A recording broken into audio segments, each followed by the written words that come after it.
today's vlog ay mag-unboxing. Ayan. So, eto, meron naman akong pinamili sa Shopee. Hindi lang pala ako, si Kanu din. So, isa dito, ito, si Kanu ang nag-order nito. Ayan. So, actually, nung isang araw pa ito dumating, hindi ko lang siya mabuksan pa dahil puno yung phone ko. So, kailangan kong mag-edit, mag-upload ng video, mag-delete. Ayan. So, ngayon, na-clear na yung phone ko.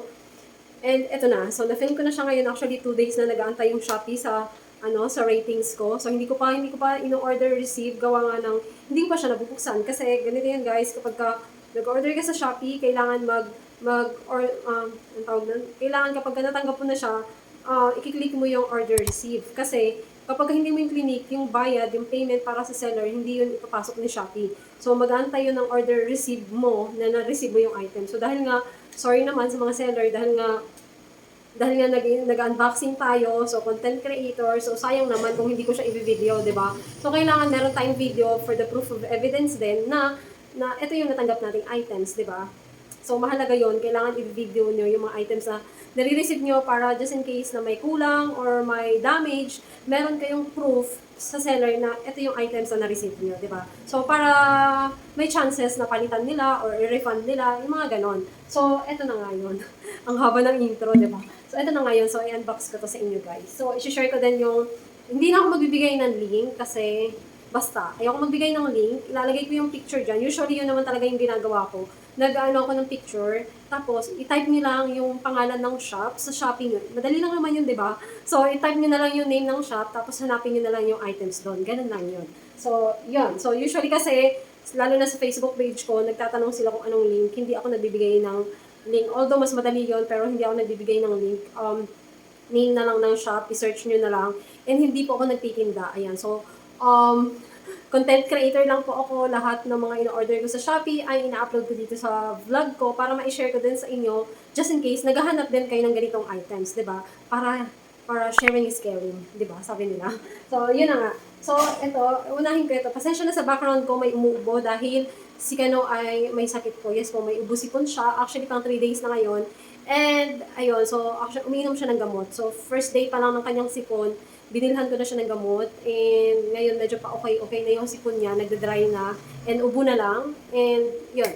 So, pasensya na sa background ko. Siya yun, umuubo. Ayan, so, ito na. Ito muna unahin ko. Ayan, siya ito muna. Bakit? Ang kapal ng pagka-package, ang kapal ng bubble wrap, which is good, di ba? Usually, kasi minsan meron mga seller na manipis yung kanilang bubble wrap, tapos yung items, madaling mabasag, di ba? So, dapat talaga i-secure yung bubble wrap makapal. So, ito, nag-order ako ito na yung items guys. Ayan. So, ito yung items, ayan. So, actually guys, puro 10 wet wipes yung in-order ko, kasi mura siya sa Shopee talaga, promise. Kasi usually, ito yung binibili namin, para kami may baby. Yes po, may baby kami. May baby kami, yung aso namin. So yun, binibili namin siya sa Lamart, which is 19 pesos. So, nung nag-scroll ako sa Shopee, dun ko napansin na, ang mura lang pala nito sa Shopee. So, nag-order ako ng ganito guys. Yan. Ayan. Ito sa Shopee, 12 pesos lang. Kung hindi ako nagkakamali. Basta ilalagay ko yung screenshot dyan. Namurahan ako sa kanya, kaya sabi ni Kano, mag-order ka na ng marami. So, nag-order ako ng 10. So, ito guys, ginagamit namin po para sa puwet. At saka sa pag umiihi, pag tumatai si Casey. Ayan, so, parang sa baby lang din, di ba? So, pag umiihi, tumatai yung anak nyo, di ba, pinupunasan nyo ng ganito. So, ganun din yung aso namin, ginaganon namin. So, kasi nga, indoor na aso siya, nandito talaga siya sa loob ng bahay namin. So, every time na nagpupupo siya ng umiihi, ay pinapahiran namin siya, nililinis namin siya ng wet wipes. Ayan, so kasi guys, kailangan talaga namin siyang linisan dahil katabi namin siya matulog. Ayan, so hindi pwedeng hindi namin siya linisan. Ayan. So ito yan. So meron tayong 10. Lagyan natin siya. Ayan. 10 yan. Kailangan bilangin mo kung 10 talaga. Ayan. 3, 6 na. 7, 8, 9, 10. Yan. So, 10. Tama. So, 10 talaga siya, guys. Walang labis, walang sipa. Meron pa akong binili dito. Ito. So, bumili rin ako nito. Hindi ko alam anong tawag nito. Basta patungan siya ng sabon. Ayan. So, Ilalagay ko yung picture dyan para makita nyo naman kung anong itsura niya. Pero ito yan siya. So ito, hindi ko alam kung mag-stick to doon sa tiles. Pero ganito ang itsura niya guys. Oops. Ayan. Ayan. So, para yung sabon nyo, yan, nadalo yung tubig. Hindi siya parang natutunaw na i-stack. Di ba kapag i-stack yung tubig sa patungan, natutunaw yung sabon. So, gano'n, ito yung in-order ko. Tapos, sabi, sana mag-stick siya dun sa tiles, di ba? Kasi palagi nabawasak. Pero try natin. So, ayan yan siya. Actually, para to sa gripo. Ayan. Para sa gripo kasi yung gripo namin mataas. So, every time na naghuhugas ako, parang nag-splash yung tubig and nababasa yung paligid ng lababo namin. So, palagi siyang basa. So, nag-order ako nito kasi nakita ko siya. Sabi, na daw to, ay, parang nasira ko yata. Shit. Sira agad? OMG. Ano yun? Sira agad. Sira agad. Gano'n naman ito. Ay, parang naputol ko yata. Atay. Nahatak ko siya.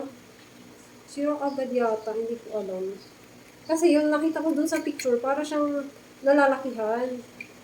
So, paano yun? Kaya nabalik man agad. Sira na ba to agad? Kasi pag nahatak ko Oh, kasi yung nakikita ko dun sa picture, parang siyang mahaba Parang nai-elastic yung itong part na to. Parang humahaba siya, nabibend ba. So, ngayon, ito sana yung purpose ko dyan. So, dito lalabas yung tubig. Hindi siya bumibigla ng patak dun sa para hindi nag-splash yung tubig. Hindi ko alam guys, parang nasira ko yata. Ayan siya So, update ko kayo. Papakita ko sa mga vlogs ko, sa mga next na vlogs ko kung okay pa ba yan. Tapos ito, nag-order ako ng garbage bag. Ay, manipis lang pala to. So, pwede na rin kasi garbage bag para sa mga papel-papel lang naman. Ito siya. Yan. Pero manipis siya, guys. Manipis lang siya. Para siyang sandbag na kulay itim. So, manipis. So, pang papel lang tayo. Pang mga tissue. Ayan. So, wag siyang lalagyan ng mga plastics. Kasi magbubuta. Next unboxing ay ito. Ayan. Ubos natin itim.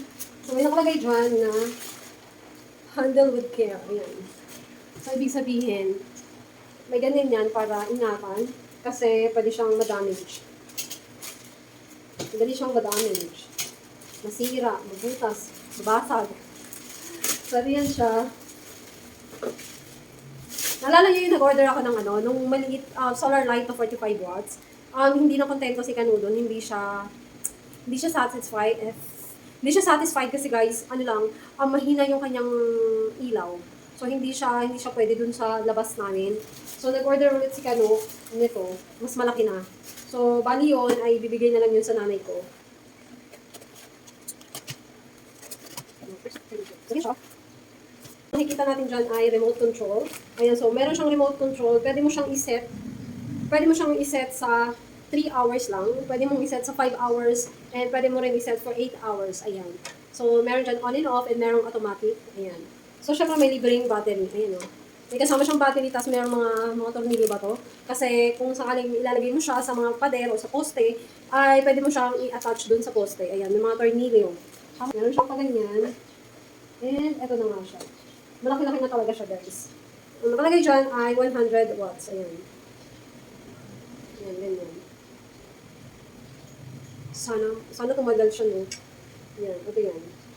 Tapos may paganyan. Tapos, meron pa ganyan. Ayan. Tapos, ito na yung solar panel. Ayan. So, pinatungan siya para hindi siya masira. So, ito yung solar panel. Ayan. Ayan. Ayan. Ayan siya. Guys. In-scotch tapean ko na kasi sabi ni Kano, nasira ko daw. Ayan. So, ganyan. Yan ang gusto ko dyan. Ayan. So, para lang siya nagsha-shower. Ayan. Para magamit ko siya, nilagyan ko na siya ng scotch tape. Kasi sayang naman kung itatapon ko lang, di ba? So, okay na to para sa akin. Yan. So, ganyan yung tagas ng tubig. Hindi yung nag-splash kasi dun yung tubig So, palaging basa. Yan, ganyan. Gaganyan ko siya. Yan. Yung solar light, meron siyang remote, meron siyang on and off, automatic, 3 hours, 5 hours, 8 hours, tapos, yan. Hindi ko naman tawag dyan. Basta half light, basta yon. Kasi on, ayan na siya. Yan. Tapos off. On, off. Try namin ngayon yung solar dun sa labas. Kung gaano ka liwanag nitong 100 watts. Ayan.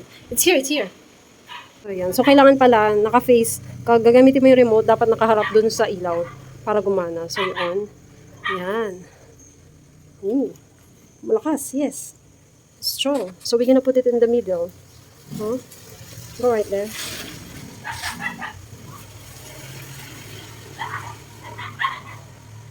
Yeah. It's like that.